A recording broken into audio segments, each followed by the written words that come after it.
Hello friends, welcome. एक किसान के पास कुछ मुर्गियां तथा बकरियां हैं।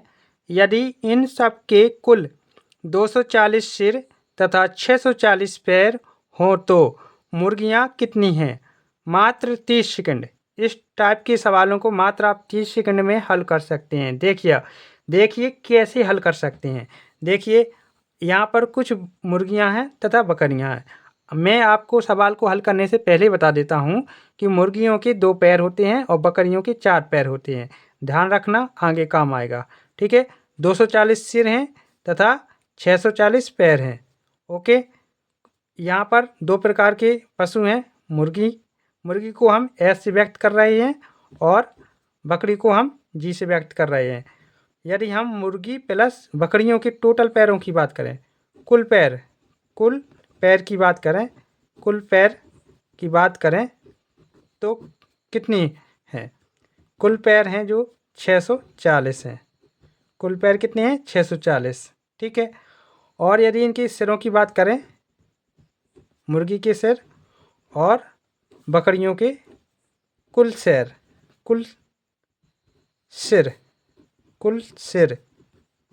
बराबर कितने हैं? 240। ठीक है, अब यहाँ पर देखो क्या है। एक बात को सोचो, जो यहाँ पर सिर हैं, क्या एक बकरी का एक सिर होगा, एक मुर्गी का एक सिर होगा? तो यहाँ पर जो 240 सिर है ना, ये कुल पशुओं की संख्या है। कुल पशु कितने हैं? 240 पशु हैं। ओके, पशुओं की संख्या यहाँ पर देख लीजिए, 240 पशु हैं, यानी कुल सिर बराबर कुल पशु होते हैं। ठीक है, तो यहाँ पर कुल पशु हैं 240।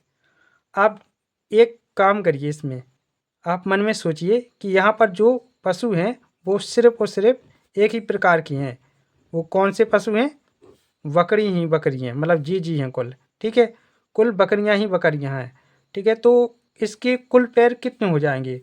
कितने हो जाएंगे? यदि 240 कुल बकरियां हैं, 240 ये मान के चलिए कि जो 240 कुल बकरियां हैं, तो इसके जो पैर होंगे वो कितने हो जाएंगे? 240 बकरियों के पैर। ठीक है, पैर कितने होंगे? 240 बकरियों के पैर। क्या करेंगे हम? 4 का गुणा करेंगे तो कितना आएगा? 960 पैर हो जाते यदि यहाँ पर 240 ये बकरियाँ होती, मुर्गी ना होती। यदि हम 640 और 960 यानी कि मुर्गी प्लस बकरियों की कुल पैरों की संख्या और कुल बकरियों की पैरों की संख्या का अंतर करें तो कितना आएगा? इसका अंतर करेंगे तो आएगा 320। ठीक है, ये 320 समझ सकते हैं आप क्या होगा? ये 320 जो है किसके पैरों की संख्या आएगी?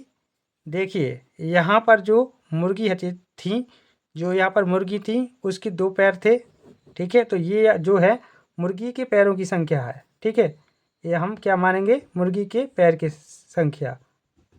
ठीक है, हैन माने मुर्गी के पैर की संख्या। ठीक है, तो यदि मुर्गी के पैर की संख्या कितनी है? 320 है, तो क्या मुर्गी के सिरों की संख्या नहीं निकाली जा सकती है? बिल्कुल, क्योंकि एक मुर्गी का क्या होता है? एक सिर होता है। तो या मुर्गी के 2 पैर होते हैं, तो इसमें 2 का भाग दे देंगे, आराम से आ जाएगा 160 सिर। किसके?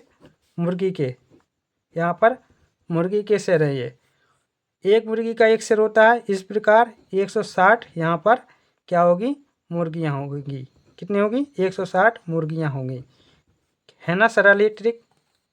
यदि आपको ये वीडियो पसंद आया है तो प्लीज़ वीडियो को लाइक कर दीजिए और चैनल पर पहली बार आए हैं तो प्लीज़ चैनल को सब्सक्राइब कर लीजिए। Thank you for watching my YouTube channel. मिलते हैं आप नेक्स्ट वीडियो में।